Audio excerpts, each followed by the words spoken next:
ரஜினிகாந்த் விஜய் மோதல் முடிவுக்கு வந்தது சர்ச்சை. இன்றைக்கி ஆதவ் அர்ஜுன் மன்னிப்பு கேட்டார். நான் உங்களை அந்த மாதிரி சொல்லலை, நீங்கள் மனம் புட்பட்டு இருந்தால் மன்னிச்சுக்கோங்க அப்படின்னு.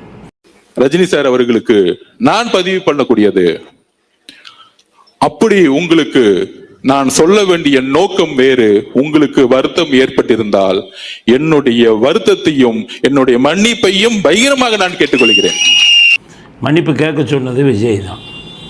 இந்த பிரச்சனை வந்த உடனே விஜய் கூப்பிட்டு அவர் கோவிச்சுக்கிட்டாருங்க, மன்னிப்பு கேட்டுருங்க, வருத்தம் தெரிவிங்க.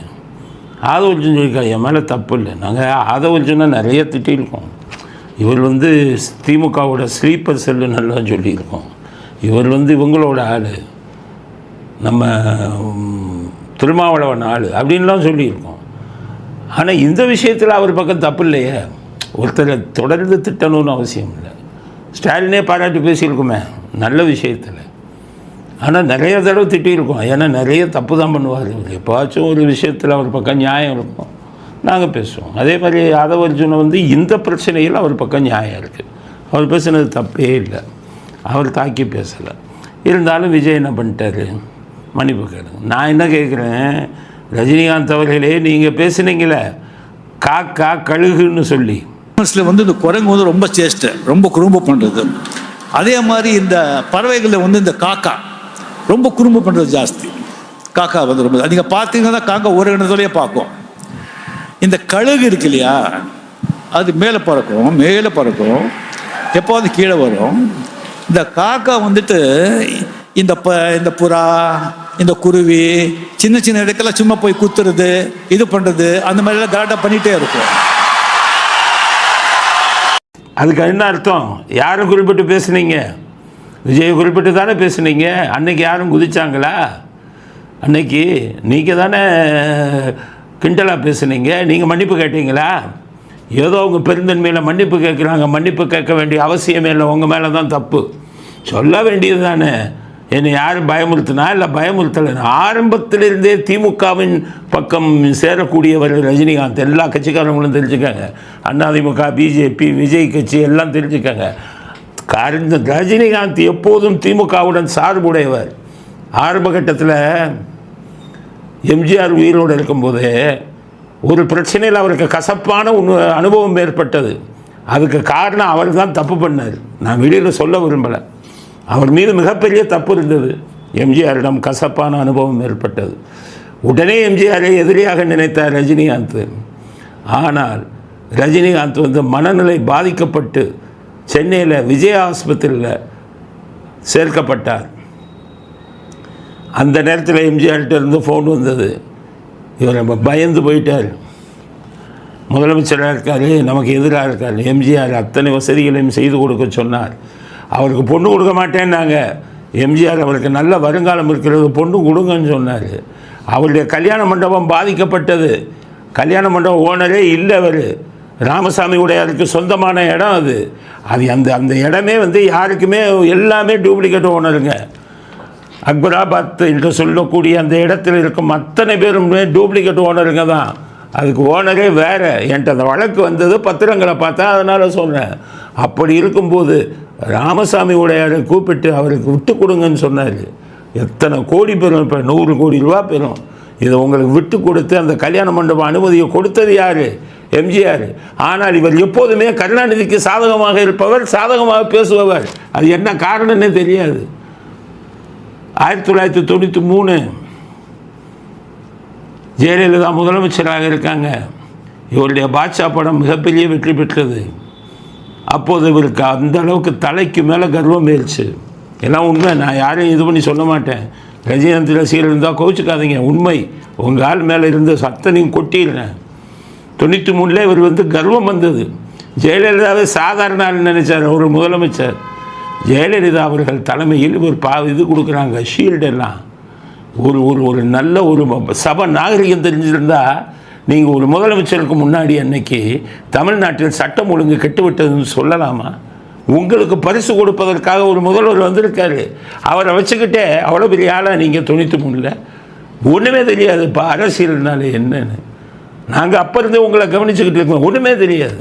அன்னைக்கு வந்துக்கிட்டு ஜெயலலிதா வச்சுக்கிட்டே அரசியலில் சட்டம் ஒழுங்கு கெட்டு விட்டது. மணிரத்னம் டைரக்டர் மணிரத்னம் வீட்டில் ஏதோ ஒரு பெட்ரோல் கொண்டு ஒருத்தன் வீசிட்டான்.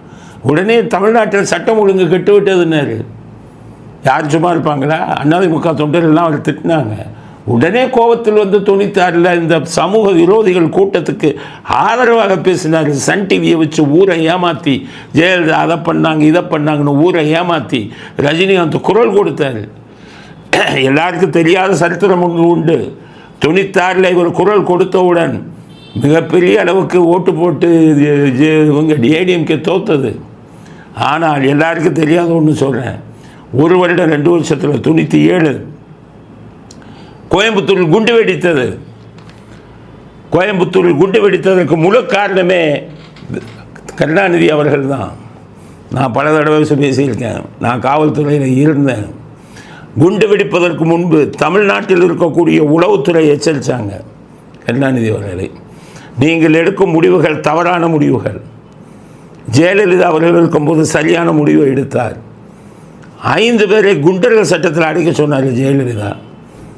காவல்துறை டிஜிபி சொன்னார், இந்த 5 பேரும் வெளியில் இருக்காங்க, இவங்களால் நாளைக்கு குண்டு வெடிக்கும், 5 பேரையும் நம்ம அரெஸ்ட் பண்ணணும்னு நோட் போட்டாங்க.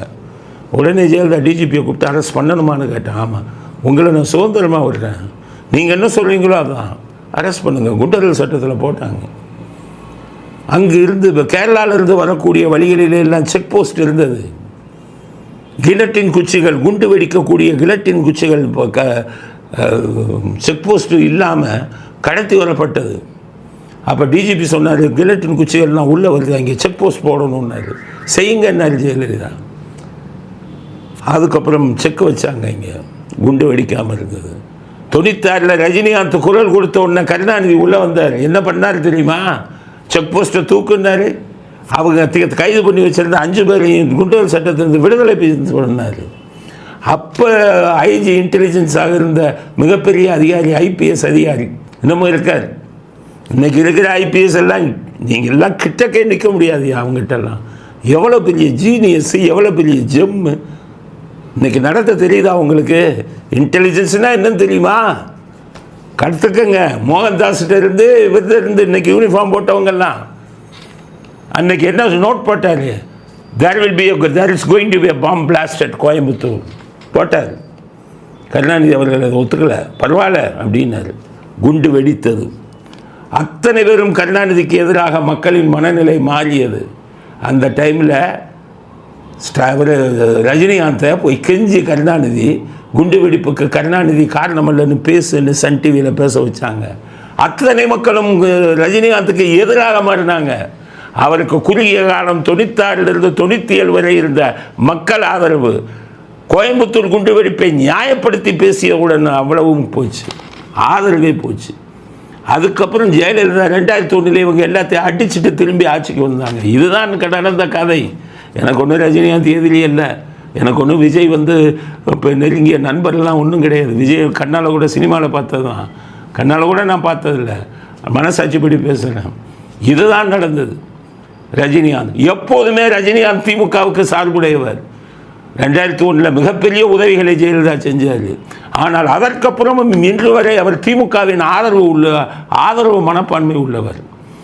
அதனால தான் சொல்கிறேன், எப்போ இன்னைக்கு கூட இனி திமுகவை சார்ந்து தானே இருக்கார். ஆதவர்ஜுன் சொன்னபடி உங்களுக்கு ரெட் ஜெயண்டில் போய் நடிச்சுக்கிட்டு இருக்காரு, சன் பிக்சர்ஸில் நடிச்சுக்கிட்டு இருக்காரு. அதனால்தான் இவர் விஜயை கொச்சைப்படுத்தி பேசினார். கழுகு காக்கை கதையெல்லாம் சொன்னார். விஜய் உங்களுக்கு எதிர்ப்பாக எதுவுமே பேசலை, நீங்களும் மன்னிப்பு கேட்கலை. இன்றைக்கி அவர்கள் உங்களை பற்றி பேசியது சரியான கருத்து. மனசாட்சி உள்ள மனிதராக இருந்தால் என்ன பயமுறுத்தலன்னு சொல்லியிருக்கணும். நீங்கள் சொல்ல முடியாது, ஏன்னா பொய் சொல்ல முடியாது உங்களால். நீங்கள் தெய்வ பக்தி இருக்கிறவர்கள், மனசாட்சி உள்ள மனுஷன். தெரியாமல் இந்த நாசிகர் கூட்டத்தில் போய் மாட்டிக்கிட்டீங்க. அதனால் இப்போ என்ன சொன்னீங்க? ஒன்றுமே சொல்லாமல் காலம் பதில் சொல்லும். காலம் இதுக்கெல்லாம் உங்கள்கிட்ட மன்னிப்பு கேட்டிருக்கவே கூடாது. எனக்கு கிடைத்த செய்தி, விஜய் கூப்பிட்டு சத்தம் போட்டு ஆதரவு நான் மன்னிப்பு கேளுன்னு சொன்னதா கேள்விப்பட்டு இது செய்தி வந்திருக்கு.